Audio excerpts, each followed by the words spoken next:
Começa agora mais uma edição do programa Paideia, seu encontro semanal com a cultura científica.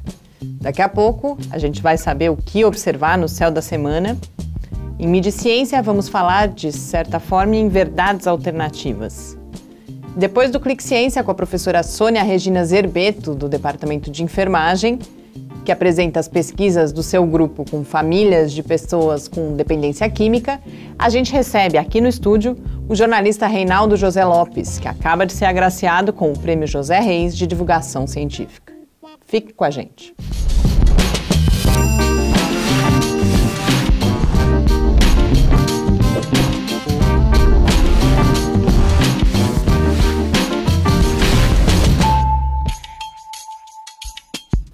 Muito boa noite, a gente começa agora mais uma edição do Paideia, esse nosso encontro semanal com a cultura científica, uma realização do Laboratório Aberto de Interatividade da UFSCar, o LAB, e do Centro de Desenvolvimento de Materiais Funcionais, o CDMF. O Paideia vai ao ar todas as terças-feiras, às 6 horas da tarde, na Rádio UFSCar, e em vídeo nas redes sociais e no site do LAB.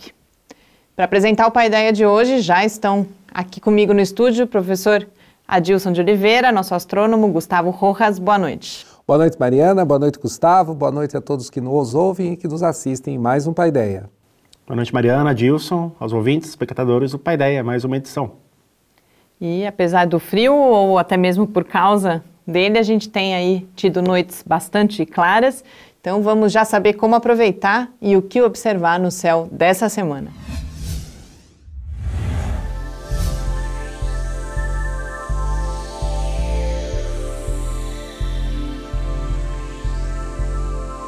No início da noite, podemos ver Júpiter na constelação de Virgem até a 1 da manhã.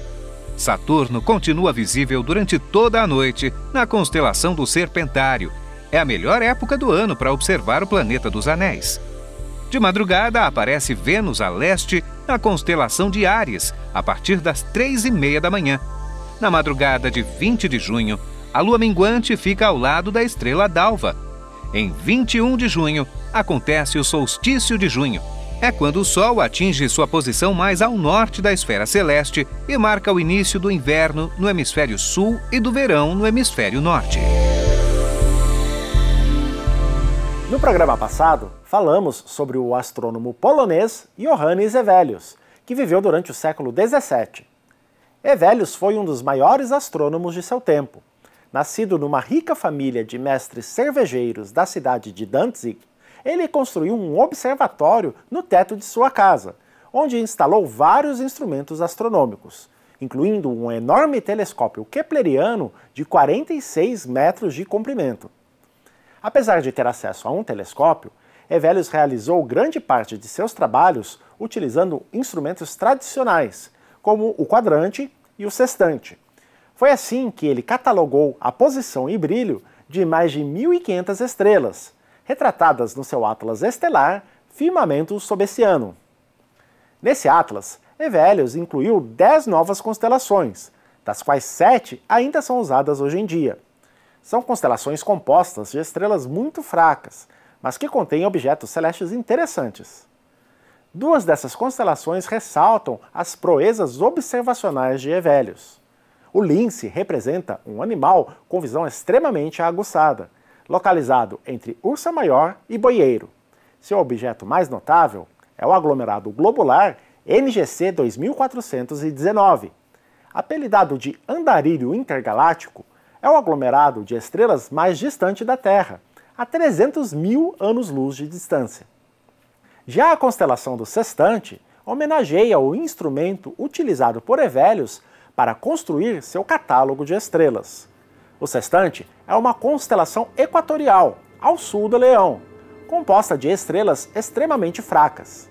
Foi nessa direção que o telescópio espacial Hubble fez uma das suas observações mais profundas, revelando a existência de galáxias no limite do universo observável. Até o próximo programa e céus limpos a todos!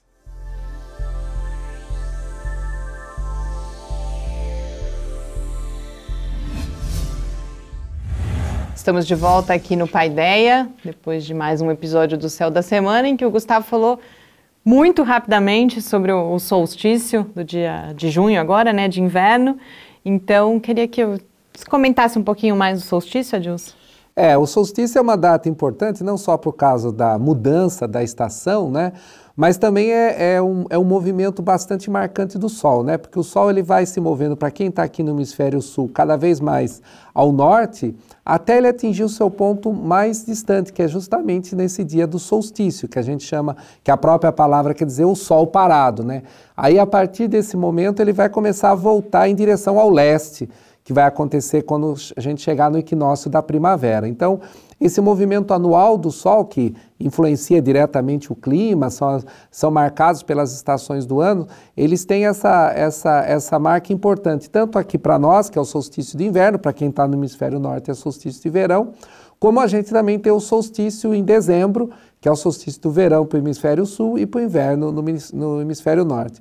Porque, embora seja uma coisa bastante perceptível ao a gente olhar para o céu e perceber justamente a mudança da claridade do dia e à noite, as pessoas não imaginam que o Sol está nascendo cada dia num lugar diferente e no dia do solstício ele vai para a sua posição mais extrema, que dependendo da latitude pode ser até uma diferença bastante grande em relação ao leste. Aqui, enquanto a gente assistiu o episódio, o Gustavo comentou também que o Hevelius, o astrônomo, ele é um personagem bastante interessante e eu queria que você contasse aí para os nossos ouvintes e espectadores por quê, Gustavo? Pois é, agora a gente está com uma série aí de episódios sobre o Johannes Hevelius, que era da cidade de Gdansk, que hoje é na Polônia, né? E ele nasceu já na época que já existia o telescópio. Ele nasceu aí por volta de 1610, né? E ele fez muitos trabalhos com o telescópio. Ele é considerado o pai da selenografia, que é a cartografia lunar. Fez os mapas mais detalhados da superfície da Lua, né, daquela época, do século XVII. Mas, no que diz respeito às constelações, ele não usava telescópio, apesar de já existir, né? Então ele tinha instrumentos aí ainda considerados antigos, como o sextante, o quadrante, né, grandes instrumentos para medir posição e ângulo das estrelas. E essas constelações que ele propôs aí, que são constelações todas que são muito fracas, que não tem nenhuma estrela realmente brilhante, era para ele, né, se vangloriar da visão muito acurada que ele tinha. E, em particular, nesse episódio dessa semana que a gente acabou de assistir, é a constelação da Lince, o Lince é o animal que tem a visão mais aguçada, assim dizem, né? E era meio que para se vangloriar, falar, a Lince sou eu no céu. Né? Então, tinha um outro astrônomo que já tinha elogiado o Hevelius pela visão de Lince que ele tinha, e ele resolveu incluir isso no atlas que ele preparou. Talvez, Gustavo, o fato dos os telescópios da época terem um campo de visão pequena, etc., você consegue ver detalhes, mas constelações que são áreas grandes do céu, o telescópio, ainda mais com essas pequenas aberturas, não são adequados para ver. Será que era essa a motivação que ele tinha também? Com certeza, isso influenciava, né? Era tudo muito rudimentar na época ainda, os primeiros telescópios eram feitos com lentes, e eram lentes muito rudimentares que tinham muita aberração cromática, ou seja, o foco para cada cor saía numa posição diferente, a imagem ficava borrada, com baixa qualidade, né? Isso só foi melhorado depois com os telescópios refletores, com lentes, que foi o Isaac Newton que desenvolveu, né? Mas isso foi bem depois do Hevelius. E aí, então, por causa disso, os telescópios, para não ter um efeito de aberração muito grande, eles tinham que fazer telescópios com uma distância focal muito, muito elevada. O Hevelius, eu falo no vídeo aí, que ele tinha um telescópio que tinha 40 metros de comprimento focal, né? Isso é ridículo. E aí, o resultado disso é que eram instrumentos que davam um aumento muito grande e aí não eram propícios a observação de constelações, que são coisas que têm uma área muito grande no céu. Com aquele telescópio tão comprido, você só ia conseguir observar, né, pedacinhos aí, né, do céu, e esse foi um dos motivos pelo qual o Hevelius não usava isso para trabalho de constelação dele. Não era só porque ele estava querendo também, exibir, né, os dots dele. Ele queria também fazer propaganda da visão, mas não era o único motivo, né? A Adilson lembrou muito bem. E para quem quiser rever esse e os demais episódios do Céu da Semana, basta visitar o site do Lab em www.lab.fiscar.br. Muitas vezes os mesmos dados podem servir a verdades completamente opostas, E esse é o nosso assunto na edição dessa semana de Mídia e Ciência. Vamos lá conferir.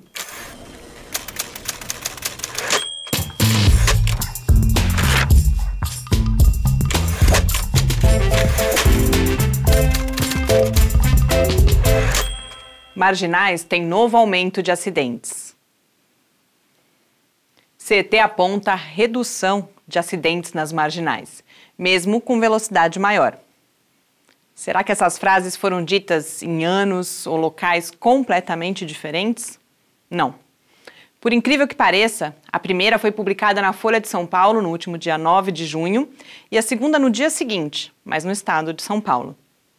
E caso ainda não tenha ficado claro, sim, as duas se referem às marginais da capital paulista, Pinheiros e Tietê. Para quem não se lembra, o prefeito João Dória aumentou os limites de velocidade nas marginais no início desse ano. O prefeito anterior, Fernando Haddad, tinha reduzido esses limites. Por isso, desde o aumento, a gente tem uma guerra de informações em relação aos impactos dessas medidas, como ilustram essas manchetes diametralmente opostas. Mas, enfim, quem está mentindo? A resposta não é simples e talvez não possa ser formulada exatamente nesses termos. A matéria da Folha destaca indicadores da Polícia Militar, que mostram, entre outras coisas, um aumento de 25% no número de acidentes com vítimas na comparação entre maio desse ano e o mesmo mês do ano passado. No final do texto, a Folha comenta como Dória tem tentado desvincular acidentes dos limites de velocidade. O jornal ironiza o prefeito, registrando como ele perdeu a sua carteira de motorista justamente por excesso de velocidade, bem como ilustrando a matéria com uma foto dos novos uniformes dos agentes de trânsito, assinados por uma estilista. Por fim, a Folha registra também a crítica de Dória aos dados da PM. Essa crítica é fundada no fato de que a Polícia Militar usa uma metodologia diferente daquela que é empregada pela CET. E é exatamente sobre os dados da CET que a manchete do Estadão é construída. Esses dados dizem que o número de acidentes reportados à polícia entre janeiro e abril caiu 25% em relação ao ano passado. Não, eu não errei. São os mesmos 25%, mas ao contrário. O jornal não ignora a discrepância entre esses indicadores e os da PM. Faz toda uma discussão sobre diferenças entre dados operacionais e dados consolidados e, em uma outra matéria, mostra inclusive que 2016 teve queda recorde no número de colisões registradas em toda a cidade de São Paulo, coincidindo com a política de redução dos limites implantada pela gestão anterior. Mas, sem dúvida, a mensagem que fica é a da manchete, complementada por um gráfico em destaque que evidencia a tendência de queda. Para a gente ter uma relação crítica com a mídia, não basta uma postura panfletária de acusar determinado veículo de distorcer a informação para este ou para aquele lado. Além de existirem muitas nuances e sutilezas entre esses extremos, em grande medida a gente depende dos grandes veículos de comunicação para obter uma parte significativa da informação com a qual a gente trabalha. Por isso, é importante a atenção constante, para que a gente possa identificar mecanismos que, por exemplo, mesmo sem mentir, podem contar duas verdades completamente diferentes. O mesmo Estadão, por exemplo, nos deu algumas outras pistas ao longo dessa semana. Chamou a atenção também o fato de que de sexta-feira, dia 9, até a quinta-feira, dia 15, o tema da dependência química e da guerra às drogas foi pauta do jornal em todos os dias, exceto um. Para saber o que uma coisa tem a ver com a outra, eu convido a leitura da coluna lá no site do Lab. Mas caso o meu ponto ainda não tenha ficado claro, eu explicito.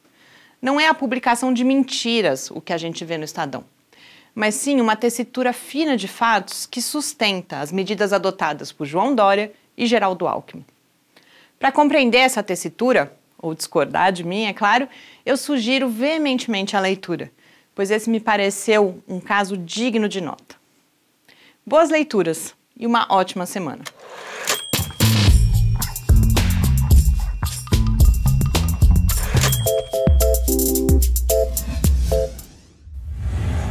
Estamos de volta aqui no Paideia e essa coluna foi uma das que eu mais gostei até hoje, porque realmente é um caso, eu comentava hoje, que eu vou guardar porque ele é exemplar. Chamou muita atenção a manchete. Uma coisa que eu acho que é importante dizer, que as matérias elas são muito parecidas, a da Folha e a do Estadão, as do trânsito. Então, é só o destaque. A Folha começa com os dados da PM, que justificam a sua manchete de aumento dos acidentes, mas depois ela vai falar que existem também os dados da CET. E o Estadão faz o contrário, ele começa com os dados da CET, que justificam a sua manchete, e aí depois fala dos dados da Polícia Militar. Mas as manchetes realmente contam duas histórias que, nesse caso, não são, assim, um pouco diferentes. São duas conclusões completamente diferentes.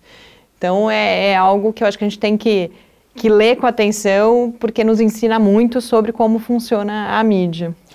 Eu acho que isso não somente na mídia, mas na própria ciência, é muito comum a gente ver diferenças de interpretações dos mesmos dados, né? Justamente quando você olha por uma metodologia ao outro, né? A gente até costuma brincar. Algumas vezes a gente tem um certo conjunto de dados, a gente fala, eu posso olhar para o copo meio cheio ou para o copo meio vazio, né? E aí isso mostra muitas vezes o próprio viés, né? Do que você procura na resposta dos seus dados. Então, quando você faz um determinado experimento, você espera encontrar um resultado, então a sua tendência é olhar para aquele resultado imaginando que ele está refletindo. Por isso que é importante ter uma outra avaliação de alguém que não está vinculado com o estudo, que vai olhar aqueles mesmos dados e vai falar, peraí, pode ser que isso não seja da mesma forma. E também é claro, né, o fenômeno, muitas vezes, você tem um certo fenômeno que você usa uma certa metodologia, um certo equipamento para estudá-lo e você tira um certo resultado. E você observa o mesmo fenômeno com outro resultado, com outro equipamento, você olha outro resultado. Em física, por exemplo, você pode olhar, em física e astrofísica, você pode olhar um objeto no céu, numa certa faixa da luz visível, numa certa faixa de outro comprimento de onda, você pode ter informações diferentes no primeiro momento. Então isso é comum, mas de fato é espantoso quando você usa isso para divulgar, né, esses resultados. Eu acho que o recado mais importante, porque eu já tive experiência em disciplina, por exemplo, de análise crítica de mídia, há um apego muito grande à verdade, essa noção de verdade e mentira. Esse veículo, então, ele mente, quantas mentiras. Ou então uma ideia de que é a má-fé do jornalista, por exemplo. E é o que eu falo, a coisa é muito mais sutil do que isso. Nesse caso, ninguém está mentindo. Mas a gente tem que prestar muita atenção de onde fala aquele veículo, por exemplo, quais são os seus vínculos, qual é a sua plataforma política, inclusive, que eles não deixam de ter, para a gente compreender melhor aquela notícia. Inclusive, o outro assunto que eu, nessa coluna em vídeo, acabo tratando muito rapidamente, é como o Estadão aborda toda a questão da Cracolândia, da política que está sendo adotada ali em relação àquelas pessoas que estão lá. E, coincidentemente, essa semana a gente teve um lançamento de um livro aqui, da UFSCar, do Campus Sorocaba, que é a visão oposta, né, de tratamento. É o livro Drogas e Direitos Humanos, Caminhos e Cuidados. Então tem a ver até com essa conversa inicial, como você olha para o fenômeno, por exemplo, do vício em substâncias aí entorpecentes de um lugar ou de outro. Mas recomendo, então, ou convido a leitura, tá tudo lá na coluna no site do Lab. Queria que a gente usasse esse tempinho hoje para falar de algo muito importante para a gente, que vai acontecer no próximo fim de semana, aí, nos dias de grande estreia, no dia 24 e no dia 26, que é o Concerto Infinito em Todas as Direções. Queria que o Adilson nos apresentasse esse espetáculo. A ideia desse concerto, né, Infinito em Todas as Direções, foi uma criação conjunta do Lab, CDMF e a Orquestra Experimental da UFSCar, no qual nós vamos contar a origem do universo, a origem da matéria e, no fundo, a origem de nós mesmos, a partir de um concerto que foi feito com músicas temáticas. Nós estaremos baseando toda a nossa conversa, fazendo uma analogia entre os 5 elementos, né, que se imaginava na antiguidade, a terra, a água, o fogo, o ar e o éter, e usando esses elementos como metáforas para descrever como que surgiu a matéria no universo, como surgiu a vida na Terra, como surgiu a transformação, e depois a gente fazer uma conexão entre o infinitamente grande das galáxias e o infinitamente pequeno do universo nanométrico. Então, vai ser uma experiência inovadora, uma experiência inédita, que até onde a gente sabe, feita aqui no Brasil, onde nós vamos tentar fazer essa aproximação entre ciência e arte de uma maneira bastante bonita, bastante original. A gente esteve no ensaio essa semana e realmente eu reforço esse convite para quem estiver aqui em São Carlos e região. Tá ficando muito bonito, o concerto estreia então no dia 24, próximo sábado às 8 horas da noite no Teatro Municipal de São Carlos, com mais uma apresentação na segunda-feira, dia 26 também às 8 horas da noite. Todas as informações sobre o concerto, os ingressos, estão em www.infinito.ufscar.br. E quem não estiver em São Carlos, a gente também vai gravar e depois vai poder ter acesso, e a gente tem inclusive também planos aí de excursionar com o concerto. E para encerrar esse primeiro bloco do programa, a gente vai agora conhecer as pesquisas coordenadas pela professora Sônia Regina Zerbeto, do Departamento de Enfermagem aqui da UFSCar, que são relacionadas aos cuidados justamente com famílias de pessoas com dependência química. Mas antes a gente se despede agora do Gustavo. Muito obrigada por mais essa participação aqui, Gu. Obrigado, Mariana, Dilson. Até o próximo programa. Até mais, Gustavo. E depois do Clique Ciência, a gente volta com a entrevista com o jornalista Reinaldo José Lopes, da Folha de São Paulo, ganhador da edição desse ano do Prêmio José Reis de Divulgação Científica. Até já. Meu nome é Sônia Regina Zerbeto. Eu sou professora aqui do Departamento de Enfermagem, na área de saúde mental. Nosso grupo de pesquisa, ele se chama Saúde Mental no Contexto da Reforma Psiquiátrica e tem duas linhas de pesquisa. Uma linha que é tecnologias para o cuidado à pessoa que sofre psiquicamente, né, tem um sofrimento mental, e a família.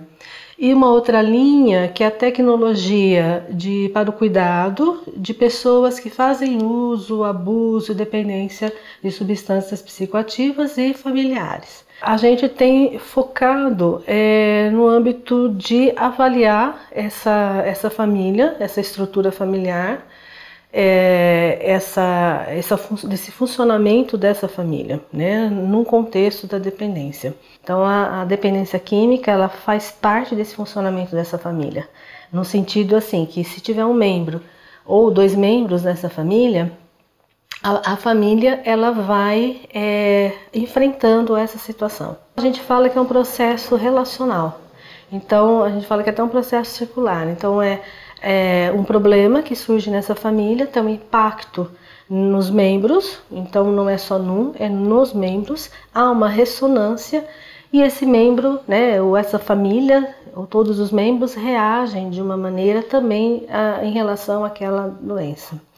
A gente faz assim, uma comparação com o mobile, né, aquele enfeite que a gente coloca no berço, né? Então se a gente olhar aquele enfeite, se você tocar ou se o vento tocar naquele mobile, ele se movimenta, então essa peça que é movimentada, ela vai se movimentar, ela pode ir para outro lugar, depois ela pode até voltar para aquele mesmo lugar, porém ela não vai ser mais a mesma, né? Então ela vai tentar, a família, fazendo uma comparação, a família ela vai tentar um equilíbrio, só que esse equilíbrio já não é estático, é um equilíbrio dinâmico.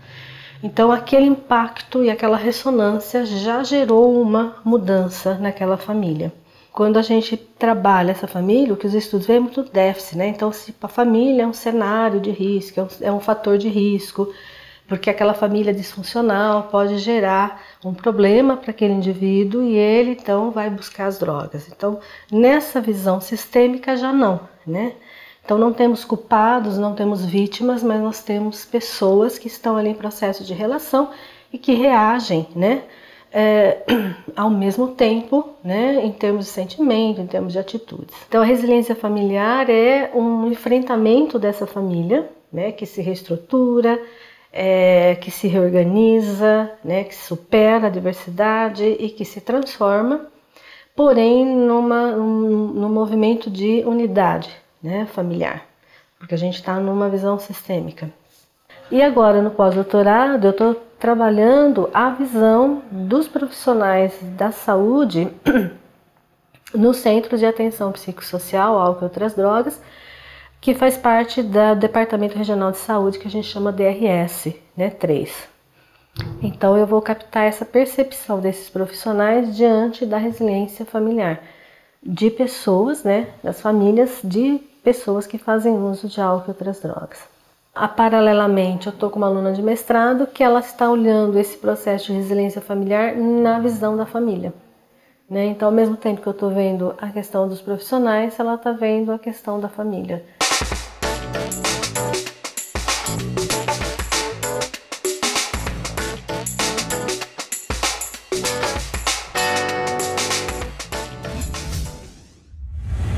Estamos de volta aqui no Paideia, já com a presença no nosso estúdio do jornalista Reinaldo José Lopes, vencedor da 37ª edição do Prêmio José Reis de Divulgação Científica, que é outorgado pelo CNPq e vai ser entregue na Universidade Federal de Minas Gerais, agora no final de julho, durante a reunião anual da Sociedade Brasileira para o Progresso da Ciência, a SBPC.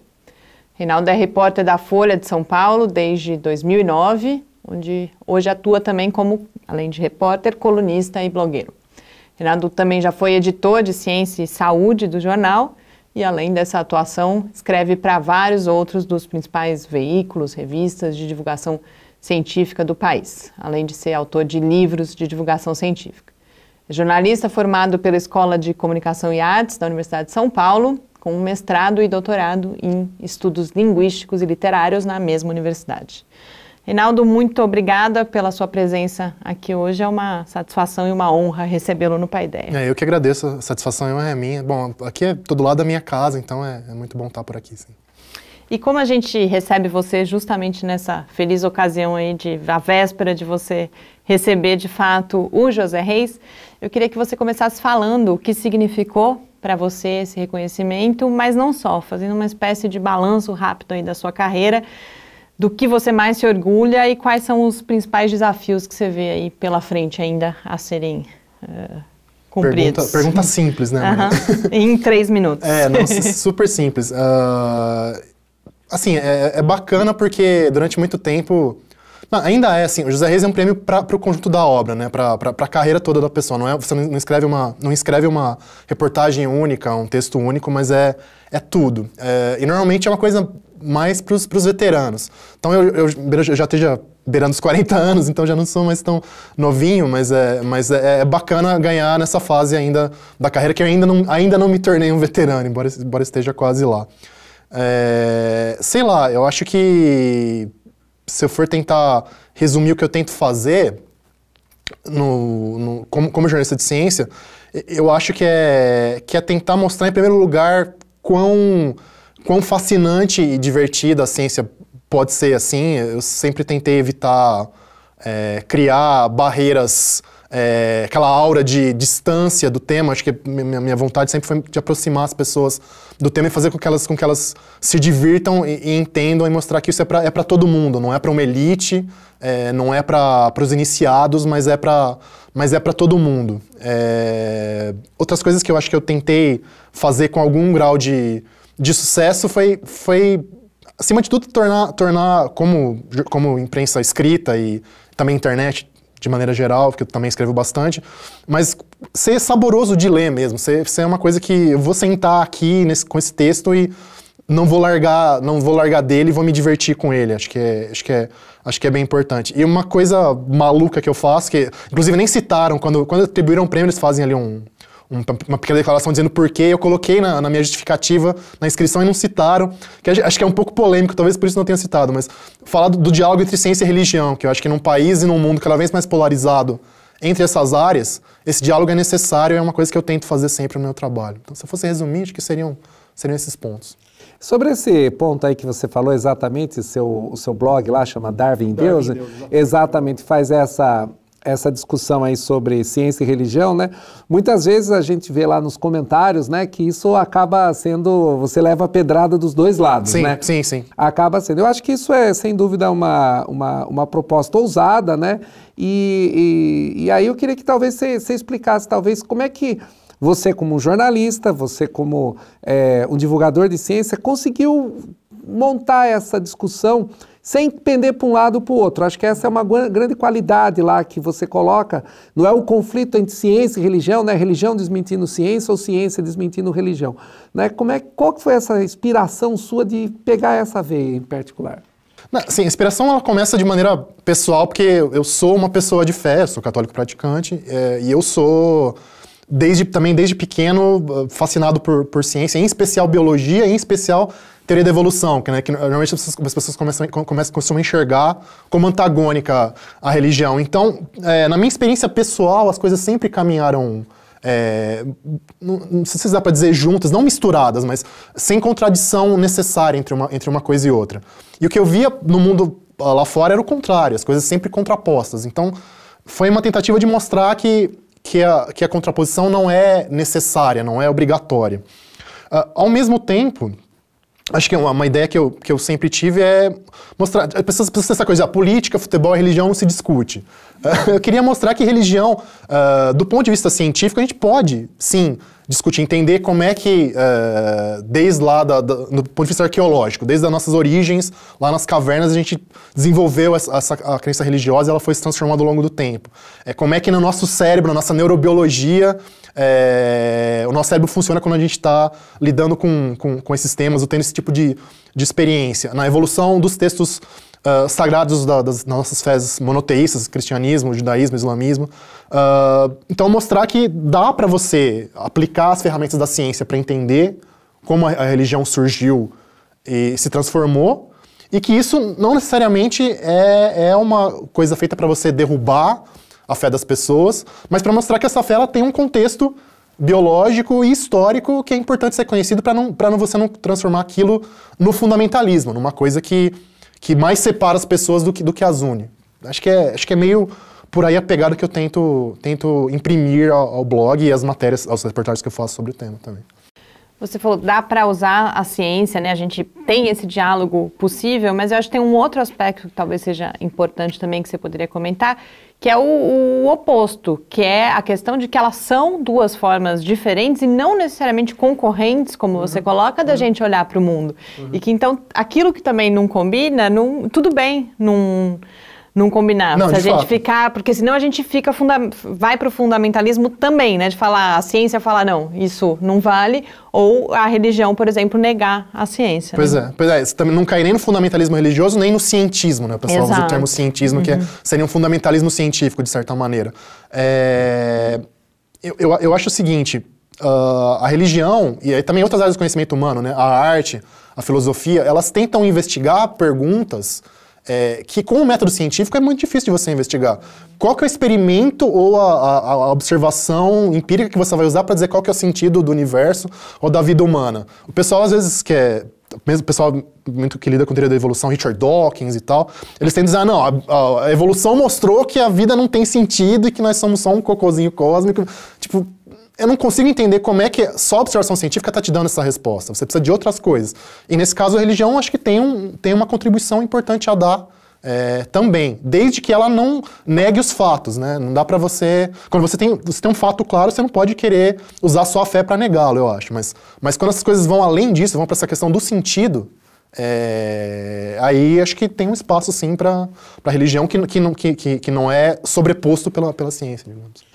Um aspecto que surge muito na discussão, a questão, principalmente quando a gente coloca evolução e design inteligente, né?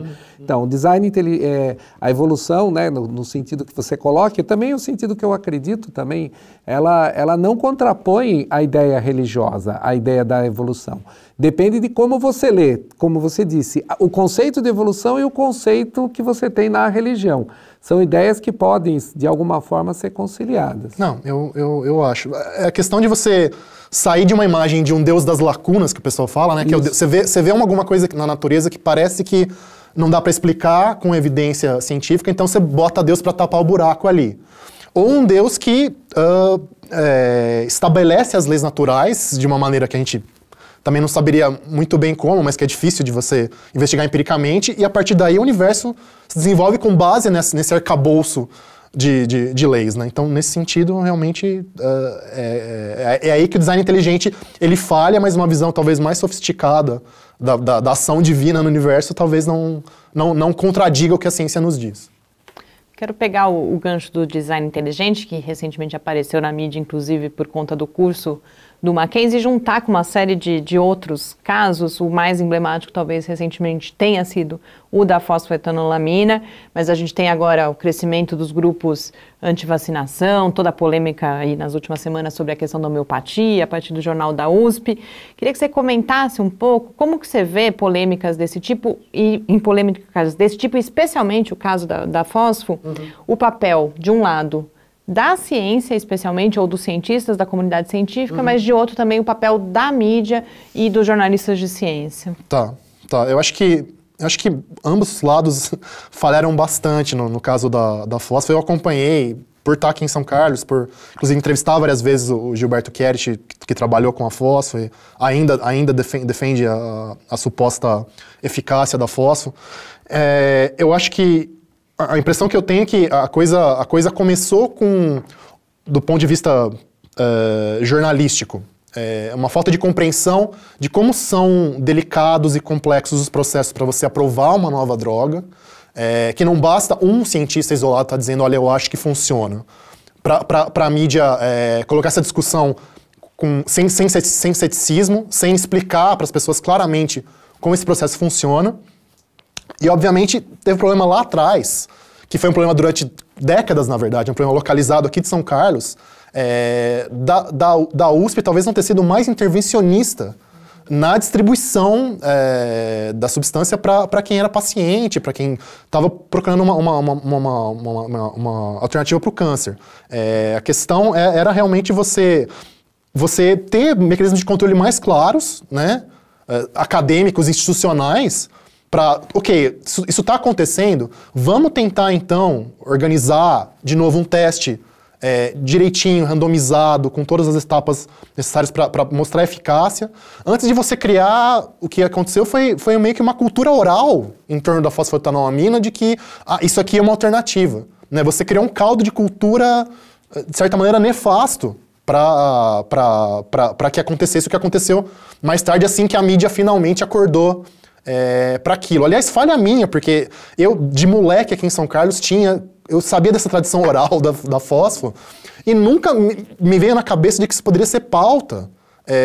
E acho que em parte por medo de estimular essa corrida desenfreada, desinformada atrás da substância. E aí, quando veio pelo canal, digamos, menos controlado. Então, muita gente fracassou nessa história, infelizmente.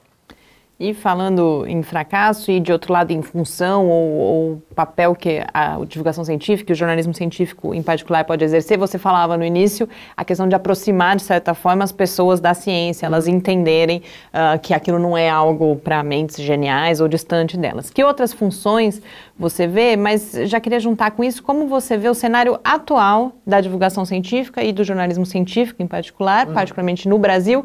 Qual seria a situação ideal? O que você acha que pode mudar? Para onde que a gente ainda precisa ir? O abismo que existe entre a situação atual e a situação ideal é gigantesca. Assim, é mais do que a Fossa das Marianas lá no Pacífico. Assim, abismo de quilômetros. Obviamente, para começar com as funções do jornalismo, acho que, obviamente, o que é a função do jornalismo, de maneira geral, é de ser... O pessoal acaba usando os termos em inglês, né? Ser cheerleaders e ser watchdog. Então, por um lado, você é líder de torcida, você quer mostrar, como eu falei, o quanto aquilo é legal, mas você tem que ser cão de guarda também, ficar de olho no aspecto crítico, né? O que tem de interesses econômicos, de implicações sociais e políticas e existenciais, até do que está sendo feito como ciência.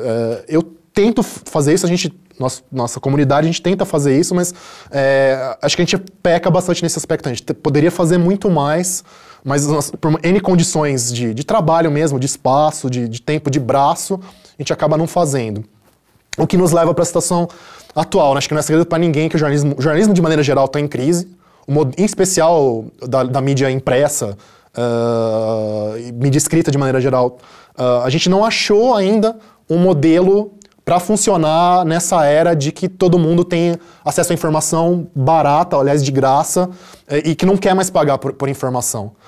E que a questão de anúncios, por exemplo, você tem cada vez menos, digamos, gente querendo anunciar na mídia impressa ou na mídia inscrita, e quando anuncia, o valor está muito abaixo do que já foi num tempo. Então, Então tem essa crise geral de sustentabilidade financeira mesmo, de como pagar as pessoas para elas continuarem comendo.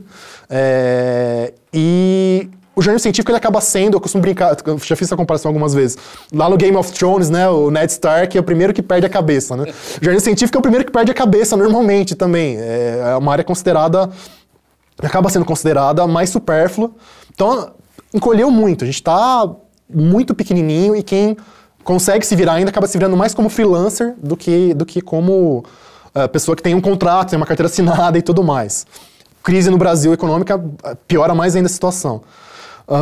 Então, a questão, eu acho, é achar modelos inovadores para se financiar e se manter fazendo aquilo profissionalmente.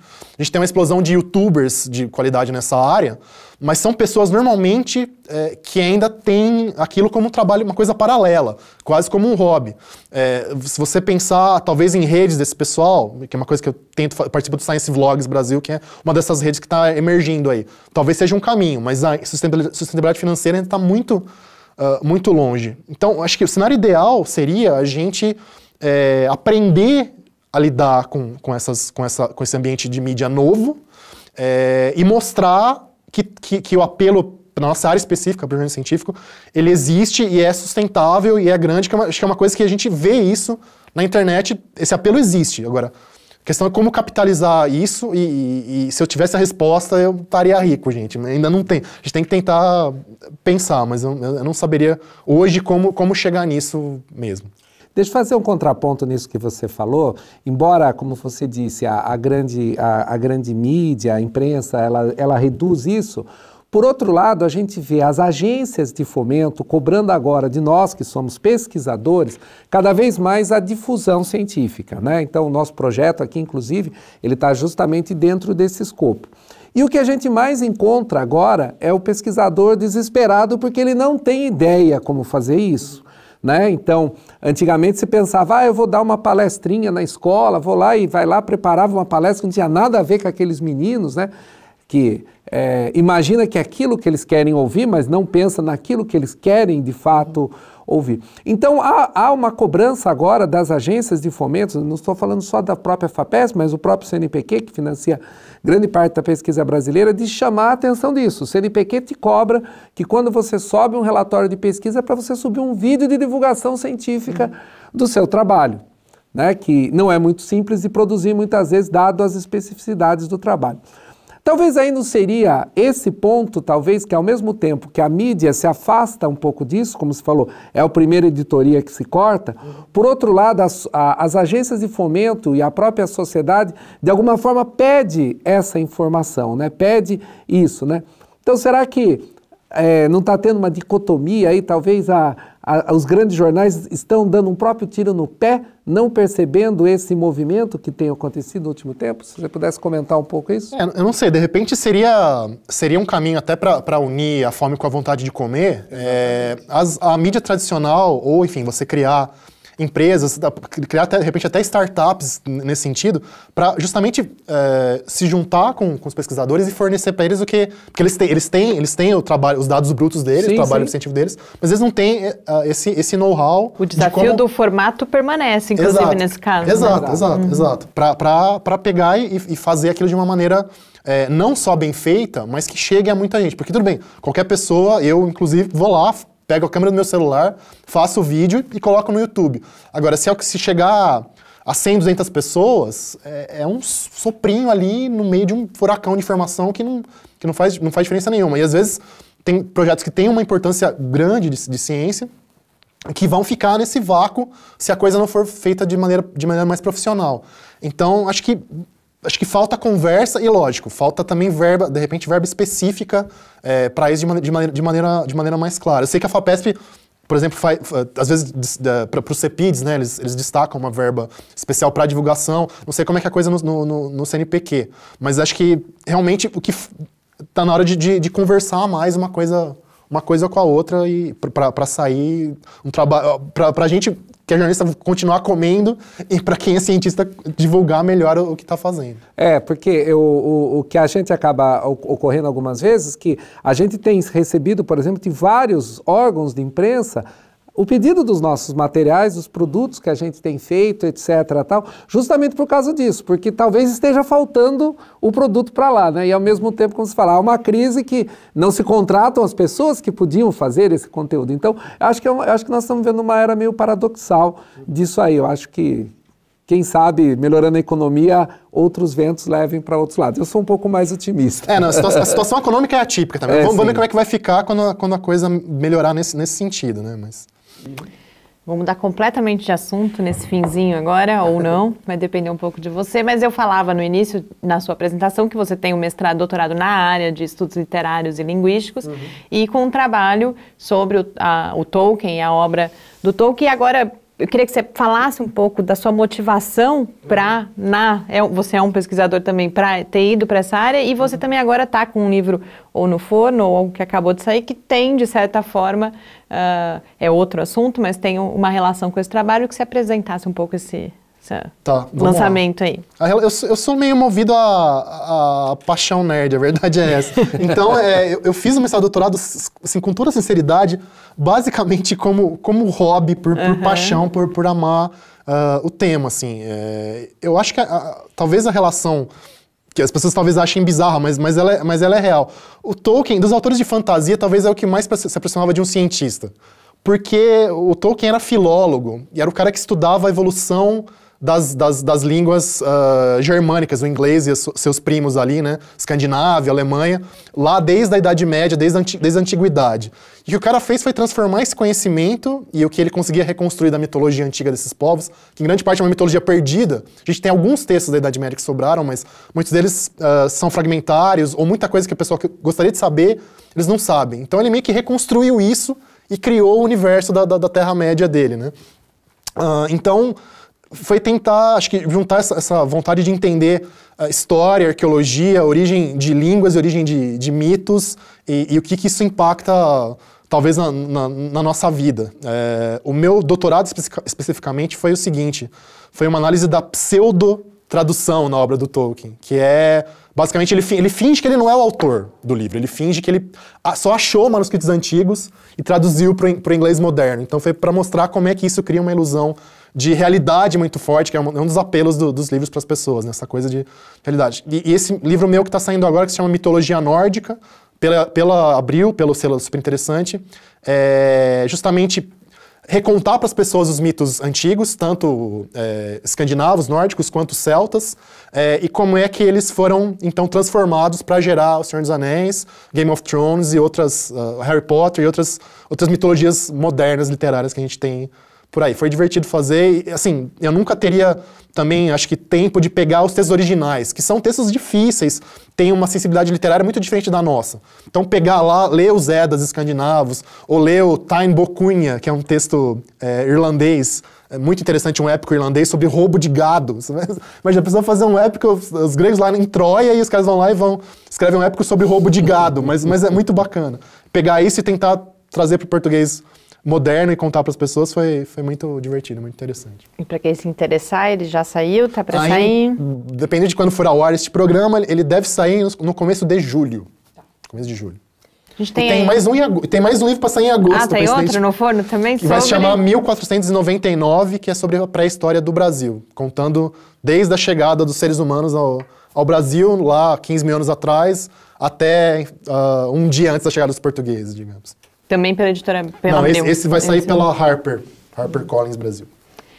Bom, infelizmente o nosso tempo acabou. Queria aproveitar esse finzinho para parabenizar você por todo o seu trabalho, por esse reconhecimento agora, com o Prêmio José Reis, que você vai ter em mãos aí nas próximas semanas, e agradecer muitíssimo a gente poder, nesse momento, ter conversado com você aqui no Paideia. Eu que agradeço. Obrigado, gente.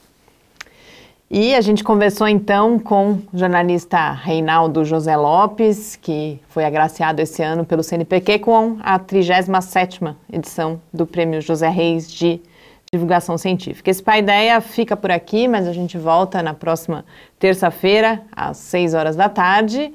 Mas a gente se encontra antes, nos próximos dias 24 e 26, para quem for aqui de São Carlos e região. fica o convite para comparecerem ao concerto Infinito em Todas as Direções. Saiba mais em www.infinito.ufscar.br, garanta seu ingresso, a gente espera vocês lá no próximo sábado e acompanhe o Lab também no Facebook, no Twitter ou fale com a gente pelo e-mail cliqueciência@ufscar.br. Muito boa noite. Boa noite a todos e até o próximo programa. Boa noite.